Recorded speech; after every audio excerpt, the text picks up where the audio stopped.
I'll go back to what I was saying before. We are not able to course correct Hmm. when things are going sideways. We're not able to course correct when things are going wrong if people are not having the conversation.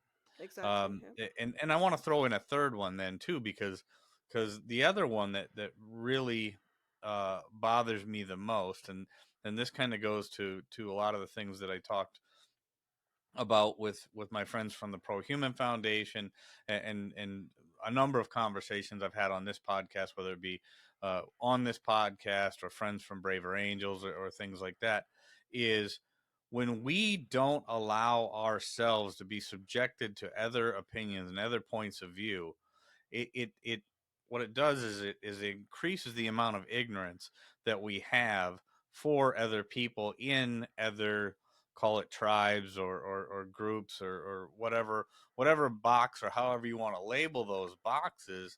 But as that ignorance grows, our fear of the other people grows. Hmm. The less we know about somebody, the more they're going to stand out in our mind as somebody that we have to oppose. Hmm. So if Exactly. we are not having those conversations, especially conversations with people who have different mindsets than ours, we are we are naturally, as human beings, going to build up a greater us versus them mentality, a greater disdain for those people. And Hmm. the vast majority of the time, it's so unjustified. It does not even make sense. I mean, the reality is if you get together, if you sit down with somebody who you may not agree with on most things, you are going to find that common humanity. You are going to find that you probably have a lot more in common with that person than than you don't. Hmm.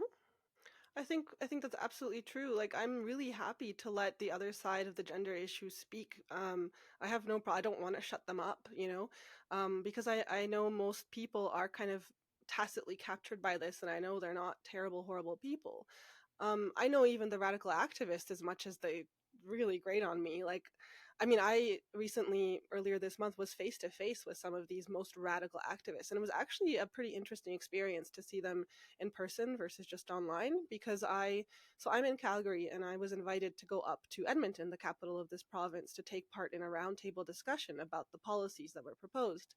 Hmm. And the other side, there was four of us who were supportive of these policies. All of us same-sex attracted, because the roundtable was for the LGBT community. uh Opposite us, there was actually far more of them, 7 or 8 of them. But I don't care. There are more gay organizations that would be against this stuff, simply because I think they're captured by this ideology, so it's to be expected. So no, I was very happy to have the opportunity to take part in that. it, it did give me, to be honest, like, some of them were just so radical and just so captured, it was really hard to kind of stand it. But not all of them, and they all of them have the right to have their voices heard. I had no problem with that. But boy, did they hate that we were there. Like, they hated it.